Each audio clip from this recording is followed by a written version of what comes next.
It's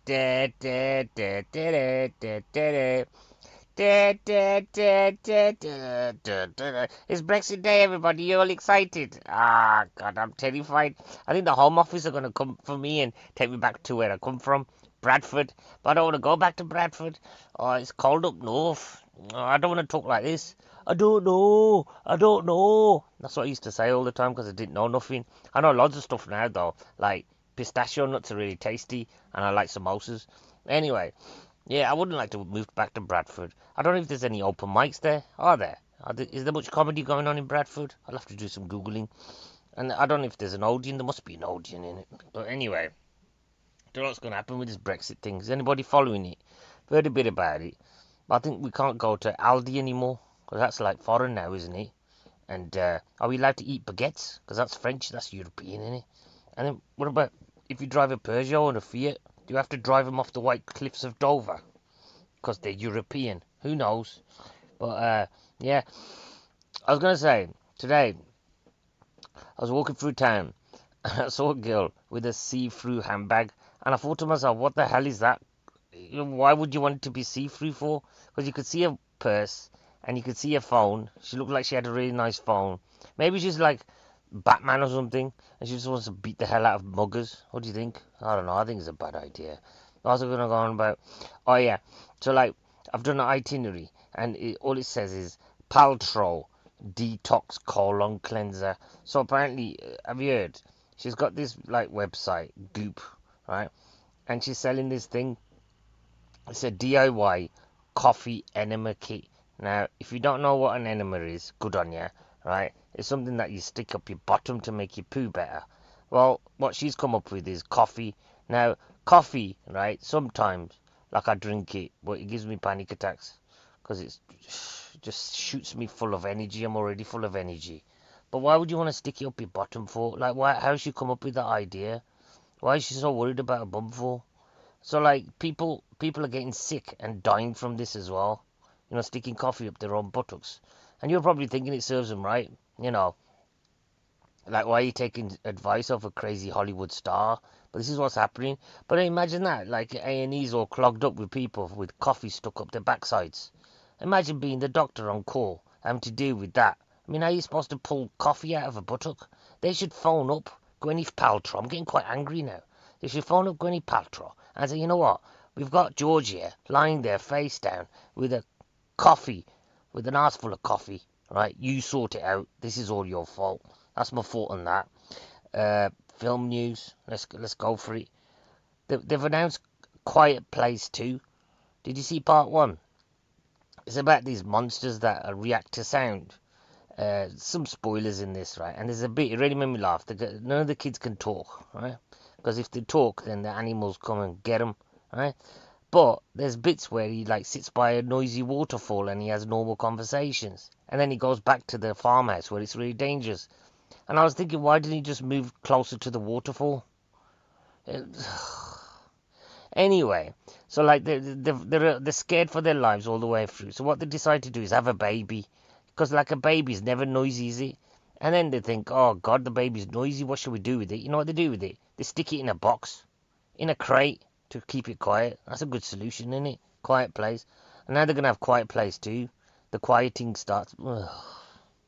I'll watch it. I'll be there on the first day. Oh, I watched A Beautiful Day in the Neighborhood about this reporter called Lloyd Vogel interviewing this old American TV star called Fred Rogers. It's a lovely film. You gotta watch it, man.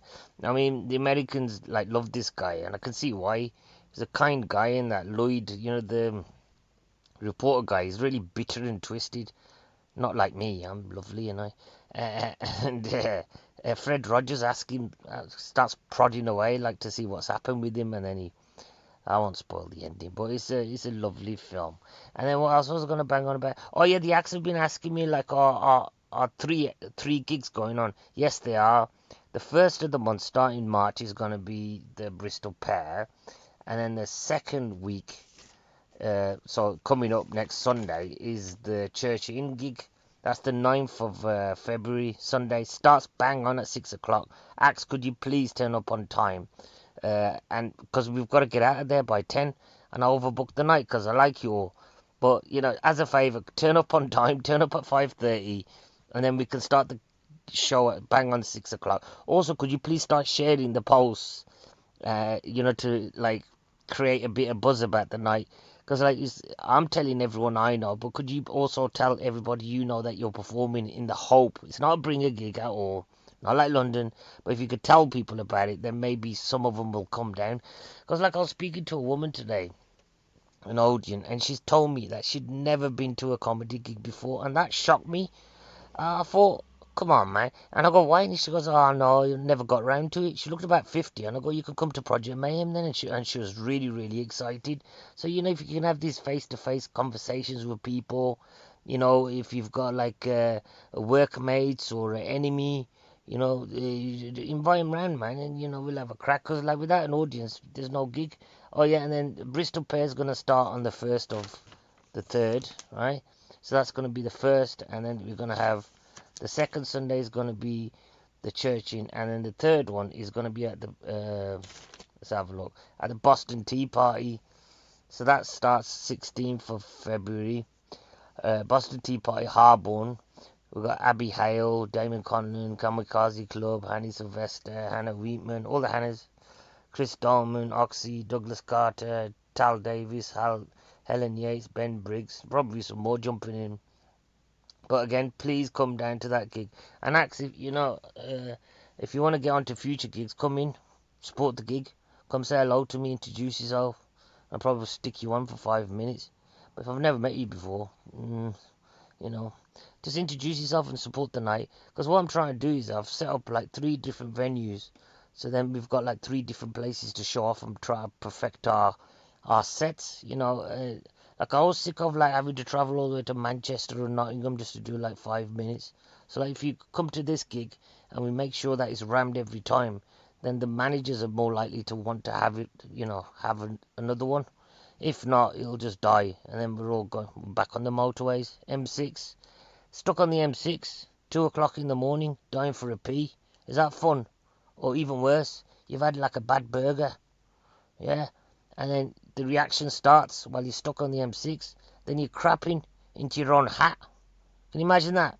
Crapping into your own hat, your old bowler hat. Does anybody else wear bowler hats? I'm a big fan. So you're crapping in your bowler hat, and then the police stop you, and they're going like, "Oh, what are you doing?" So, "Oh, I've got the craps. I'm crapping into my bowler hat." Do you think they're going to let that lie? Probably arrest you for being a terrorist. You're going to attack people with your poo. All right, this podcast has gone gloriously wrong again, which I'm quite happy about. Yeah, sorry for not updating yesterday, but I was watching a film and then I fell asleep. But there's your update now. I've had some positive feedbacks about this rambling podcast, and I'd like to thank you for that. And if you've got any subject matters that you'd like me to cover, for instance, RoboCop, or what is the meaning of life, or do aliens exist? Any kind of that. Oh yeah, there's another thing I was gonna say. I read a bit of a Grimm's fairy tale today. It was Rapunzel. Do you remember that one? The real one's really grim, man. There's a witch that, like, kidnaps this beautiful girl, sticks her up in a tower for some reason, and then a prince, like, tries to, like, pull her.